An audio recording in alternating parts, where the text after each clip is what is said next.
अस्सलामुअलैकुम दोस्तों, की हाल चाल है? ठीक ठाक। तो उम्मीद करता हूँ आप लोग सब खैरियत से होंगे।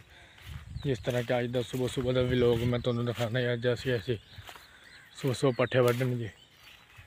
मगर चल दोस्तों अज का व्लॉग के फिर पट्ठियां का सीन दिखा दिए जी, पट्ठे किदा वड्ढने हैं तो की करना की नहीं। कुछ लोग मेरे यूट्यूब चैनल में देखते हैं यार, उम्मीद करो कि यार असी छोटे यूज़र हैं यार, सानू भी लाइक फॉलो करा करो यार। देखो ये पट्ठे वड्ढने केड़ा सौखे है जी। असी पट्ठे वड्ढ के तकरीबन फिर असी अपना काम धंधा करते हैं जी। देखो माशाल्लाह सुबह सुबह नज़ारा चेक करो जी। आ पिंडा के नज़ारे है जी, थोनों सुबह सुबह नज़ारे में पिंडा के दिखा रहे हैं जी।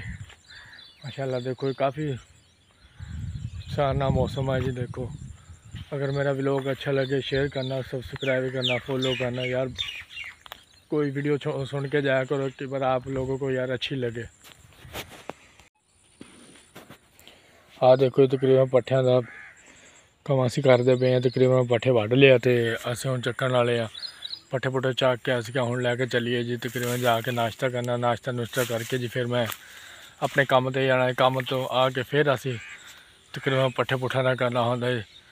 आई साडा काम धंधा जी। लाइक शेयर फॉलो करो। उम्मीद करता हूँ सब लोग खैरियत से होंगे।